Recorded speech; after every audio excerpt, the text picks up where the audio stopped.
আমার পার্সপেক্টিভ থেকে আমি সম্পূর্ণ দোষ দিব একটা প্রতিষ্ঠান, একটা কোচিং সেন্টার। এটা তো ডিএমসি ডিজার্ভ করিস, তো ডিএমসি ডিজার্ভ করিস, কিন্তু ডিএমসি হইল না কেন?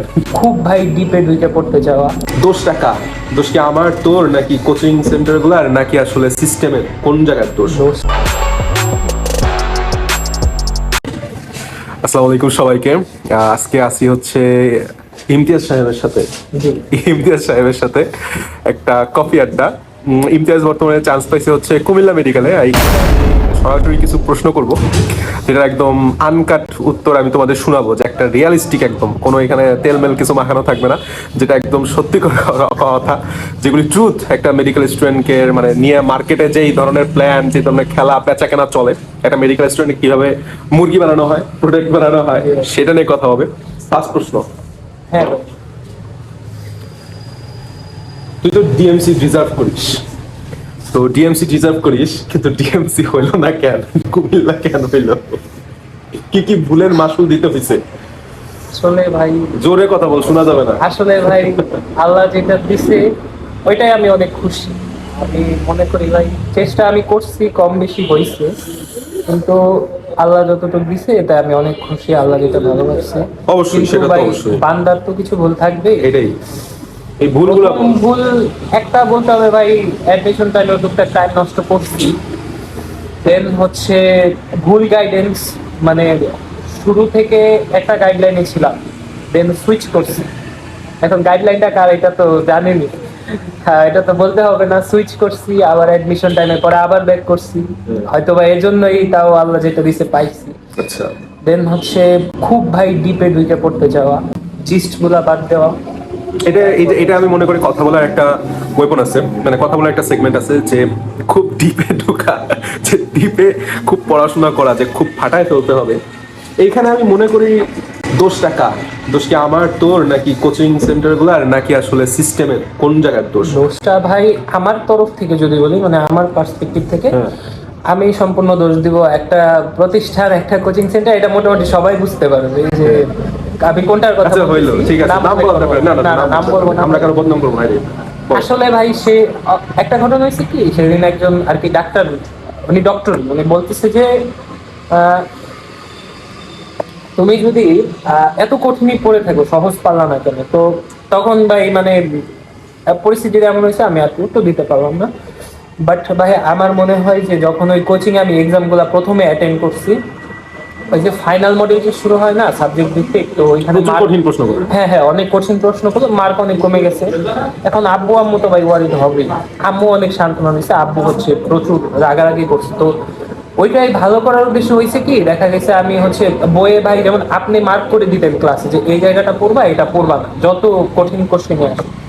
বাট আমার ক্ষেত্রে হয়েছে কি, আমি হয়তো বা ওটা বাদ দিয়ে দিছি, যে না এটা পড়ে দেখি, মানে কঠিনটার উপর বেশি ফোকাস করছি। হ্যাঁ তারপর ওদের যে নির্দিষ্ট কিছু বই থাকে সহায়ক, ওইগুলা থেকে ভাই সবসময় দেখতাম যে ওইগুলো থেকেই ঘুরে ফিরে আসছে। মানে দেখা গেছে কি এক পর্যায়ে একটা প্রশ্ন কঠিন হলে কঠিন পড়ার দিক আসলে আমাদের ফোকাস চলে যায়। হ্যাঁ ভাই এটাই বলতে চাইতেছি, এক পর্যায়ে দেখা গেছে যে মেন বই থেকে ফোকাসটা সরে ওদের বইয়ে চলে গেছে। মানে এখানে একটা পয়েন্ট, দুইটা পয়েন্ট অ্যাকচুয়ালি। এক নাম্বার পয়েন্ট হচ্ছে লাস্ট মুহূর্তে কঠিন প্রশ্নে যারা পরীক্ষা দিতে দিতে, মানে আমি মানা করছিলাম, অনেকে শুনে নাই, এই যে তার মধ্যে একজন পাক না, তো ভাই কঠিন পরীক্ষা দিছি, কোচিং এর সেই পরীক্ষা হয়েছে, আলহামদুলিল্লাহ। ও বললাম কোচিং এর একটা কোচিং এর টপার নিয়ে ধরে আসছে আজকে, সরি।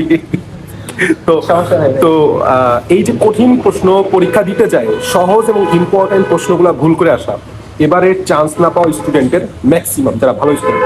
দুই নাম্বার হইতেছে ভাই কোচিং গুলার কাছে আমি একটা রিকোয়েস্ট করবো, জানি না কতদূর পৌঁছাবে আমার মেসেজ, যে এই যে আপনি বাবা মাদের কাছে যে মেসেজটা দিচ্ছেন না, এটা স্টুডেন্টকে মেন্টালি খুবই ব্রেকডাউন করে ফেলায়। কথা কি ঠিক? হ্যাঁ ভাই অবশ্যই খুবই ঠিক, কারণ ওর সাথে আমার অ্যাডমিশন সিজনে প্রায় সময় কথা হইতো মেসেঞ্জারে, ভাই আজকে নাম্বার একটু কম আসছে, আব্বু অনেক রাগ হয়ে গেছে। তো একটা মেন্টাল প্রেশার কাজ করে, পড়া যায় না, বুঝছো না, পড়া যায় না। আচ্ছা, দুই নাম্বার কোশ্চেন হচ্ছে মেডিকেলে তো চান্স হয়েছে আলহামদুলিল্লাহ, খুব ভালো মেডিকেলে চান্স হয়েছে। তো মেডিকেলের জন্য কি প্রি মেডিকেল পড়ছিলি কিনা, বা একাডেমিকে আসলে কিভাবে পড়ছিলি, যেটা তোকে অন্তত ভালো একটা মেডিকেলে হেল্প করছে? কারণ এইটা পানির মতো ওপেন বা একদম পরিষ্কার যে শুধুমাত্র কেউ 3 মাস পড়ে শুনে পড়াশোনা করে মেডিকেল সম্ভব না। তো এই ভিডিওটা অনেক জুনিয়র দেখবে, অনেক সেকেন্ড টাইমারও দেখবে। এই যে নেক্সট যে সময়টা আছে, সামনে এইচএসসি 26 আবার টেস্ট আছে, তো টেস্ট ফেব্রুয়ারিতে নিয়ে গেছে। এখন থেকে ওদের কি করা উচিত বলে তুই মনে করিস? তুই কিভাবে করছিস? আমি ভাই আমার ভুলের পয়েন্ট অফ ভিউ থেকে যদি বলি, তাহলে সেই ক্ষেত্রে বলবো টুকটাক ভাই প্রস্তুতি নেওয়া উচিত। হ্যাঁ, তারপর হচ্ছে এইচএসসির পরে এই অনেকে একটা গ্যাপ নেয়, 7-8 দিন, 10 দিন, 14 দিন এরকম নেয়। এই ভুলটা আমিও করছি, এই গ্যাপটা ভুলেও না নেওয়া। প্রি মেডিকেল যদি করে থাকে অনেক ভালো ভাই, প্রি মেডিকেল খুব হেল্প করে। আর আমি তো শুরু থেকে মানে একদম বছর শুরু থেকে আপনার কাছে মানে ছিলাম, আপনিই তো পড়াইছেন বায়োলজি, তো সেই ক্ষেত্রে আমার তো একটা অ্যাডভান্টেজ ছিল, এটা তো অস্বীকার করব না। কিন্তু পরে তো আর আপনি থাকলেন না, চলে গেলেন। তো সেই ক্ষেত্রে তখন তো আবার হচ্ছে ওই যে পদ থেকে সরে গেলাম, মানে পড়ালেখা একটু ডিল হইলো। এইচএসসি দেওয়ার আগ পর্যন্ত আমার মেডিকেলে সেভাবে প্রস্তুতি নেওয়া হয় নাই, শর্ট সিলেবাসটাই ফোকাস করছি। এরপরে এর কারণে যেটা হয়েছে ভাই, শেষে আইসে ওই 3 মাসে, হ্যাঁ 3 মাসে অনেক চাপ পড়ছে। মানে তাও তো তুই এটা কন্ট্রোল নিতে পারছিস, মানে চাপটা নিতে হ্যাঁ পারছিস বলে নিতে পারছিলাম। যারা পারেনি তাদের তো না না, কারণ ভাই এটা সবাই মানে আমি যে খুব ভালোভাবে চাপটা নিতে পারছি তা না, বাট কন্ট্রোল করতে পারছি। যে শর্ট সিলেবাসের বাইরের অধ্যায়গুলো পড়ে আবার হচ্ছে জিকে ইংলিশটা কমপ্লিট করে যে মানে একটা পরীক্ষা দিতে যাওয়া কোচিং এ বা অন্য জায়গায় মেইন পরীক্ষাটায় বসা, সেটাও কিন্তু মানে অনেক প্রেসার পড়ে যায়। আচ্ছা, আমাদের তো টাইমও কম দিচ্ছে। এক্স্যাক্টলি, এবারে টাইম কম আছে। আচ্ছা, একটা প্রশ্ন, সেটা হচ্ছে অফলাইন কোচিং যে 3 মাসের অ্যাকচুয়াল কোচিংটা হয়, এইখানে ক্লাস কতটা ইফেক্টিভ? ওপেন কথাবার্তা। আমি ভাই যেটা বলবো, যদি একান্ত ইঞ্জিনিয়ারিং প্রস্তুতি না মেডিকেল প্রস্তুতি না, হ্যাঁ হ্যাঁ মেডিকেল তো বলবো, মানে ইঞ্জিনিয়ারিং হলে অফলাইন ক্লাস অ্যাটেন্ড করো, আর মেডিকেল যদি হয় মানে একদম বোকা হইলে অফলাইন ক্লাস করতে হবে। কারণ ভাই একটা অনলাইন ক্লাস, এই যে যেমন আমি আপনার ক্লাসও করছি, আবার যে প্রতিষ্ঠানে শুরু থেকে ভর্তি ছিলাম ওইটাও করছি। অনলাইন ক্লাস ভাই একটা অফলাইন ক্লাস থেকে 10 টাইমস বেটার, এটা আমার পার্সপেক্টিভ থেকে, বাকি ডেটা ভাই জানি না। কারণ টুকটাক কিছু অফলাইন ক্লাস তো অ্যাটেন্ড করছি, দেখছি ভালোই অ্যাটেন্ডেন্স থাকে। এই ক্ষেত্রে আমি যদি ভাই বলতে চাই অফলাইন ক্লাস আমি প্রেফার করি। অফলাইন ক্লাস প্রেফারেবল, এটা ট্রু যে আসলে ইভেন ভাই লাস্ট মোমেন্টে যে অফলাইন এক্সাম গুলো হয় এগুলো ভাই আমি প্রেফার করি না। মানে লাস্ট মোমেন্টে বিশেষ করে 10-15 দিন আগে থেকে যদি আমি নিজের ওই ভুলগুলো আবার দেখতাম, এক্সামটা অ্যাটেন্ড না করে। এটা তুই ভুল করছিস ভাই, এটা তো ভাই আপনি আমারে অনেকবার বলছেন, এটা তো আপনি আমি ডেইলি জিজ্ঞেস করতাম যে কি করবো এই ক্ষেত্রে। ও বললাম ওই লাস্ট মুহূর্তে প্রত্যেকটা পরীক্ষায় ওর নাম্বার আমার পাঠাইতো, ভাই এত পরীক্ষা ভালো হয়েছে, নাম্বার দিচ্ছে, খুবই স্যাটিসফাইড নাম্বার। তো যাই হোক, আলহামদুলিল্লাহ। এখন আরেকটা গুরুত্বপূর্ণ কথা, লাস্ট কোশ্চেন বলা যায়। হ্যাঁ, লাস্ট কোশ্চেনটা হচ্ছে এরকম যে একটা স্টুডেন্ট যে চান্স পাবে কি পাবে না, এটা অনেকাংশে আমরা দেখলেই বুঝে যাই যে সে পড়তেছে কি না বা তার নাম্বার কত। এখন অনেক স্টুডেন্টের একটা কোশ্চেন, সেটা হচ্ছে ভাই আমি প্রচুর পরিমাণে পড়তেছি, বাট ও পরীক্ষায় যায় সঠিকটা দাগায় আসতে পারতেছে না। আমি নিজেই ভাই, এখন এইটার সমাধান মানে তুই কিভাবে কোপ আপ করছিস? প্রথমে তো অবশ্যই ভুল হয়েছে, পারা জিনিস ভুল হয়েছে, অনেক ক্ষেত্রে পারতেছিস না। এই জিনিসটা কিভাবে ওভারকাম করছিস যে আমি পড়ছি তারপরে যাই পারতেছি না, এরপরে নাম্বার কম আসতেছে, এরপরে আমি নিজে পড়ে পড়ে সেটা সমাধান করে নাম্বার বাড়াইছি? আমি ভাই যদি সল্লি উত্তর দিই, মানে আমার ক্ষেত্রে কি করছি, ভুলগুলা হচ্ছে প্রথমে মার্ক করছিলাম। আচ্ছা, মানে উইক পয়েন্ট গুলা, হ্যাঁ মানে প্রতি এক্সামে কি ভুল যায় তো এটা মার্ক করতাম। দেন হচ্ছে ওই বিষয়টা বই থেকে দেখতাম, বা কনসেপ্ট হলে আপনার ক্লাস দেখতাম, বা হচ্ছে অন্য কোথাও দেখতাম, মানে যেখান থেকে কনসেপ্টটা ক্লিয়ার করার। আর মানে শর্ট সিলেবাসের বাইরে শর্ট সিলেবাসের কনসেপ্টগুলো আবার ক্লিয়ার ছিল টুকটাক, আলহামদুলিল্লাহ। তো এরপরে যেটা করছি সেটা হচ্ছে ভাই ওইটার উপরে ওই পোল যে ছিল না, এক্সাম মেটের যে পোলগুলা, এই পোলগুলা সলভ করতাম আমি ডেইলি। পোলগুলা বললাম মারাত্মক হেল্পফুল। আমি ট্রু, মানে এটা ট্রু না হলে বলিস ভাই। হ্যাঁ, আবার ওই যে সাথে একটা ব্যাখ্যা অ্যাড করে দেয় একটু ছোট করে, ওইটা কিন্তু ভাই খুবই হেল্পফুল। সাথে বললাম আমাদের একটা বট সিস্টেম আছে, সবচাইতে টেলিগ্রামের সবচাইতে সমৃদ্ধ বট, যেখানে অনুসরণী প্রশ্ন, ইম্পর্টেন্ট সকল ভার্সিটি, মেডিকেল, ডেন্টাল সব কোশ্চেন আমরা অ্যাড করে রাখছি সম্পূর্ণ ফ্রিতে। ডিসক্রিপশন বক্সে মানে মোরে ক্লিক করলে তুমি এই জিনিসটা পাওয়া যাবে। আচ্ছা, ওইটা সলভ করতাম পোলটা। দেন হচ্ছে ওই ভুলের জায়গাটা মানে কোনো এক্সাম দেওয়ার আগে আবার দেখতাম।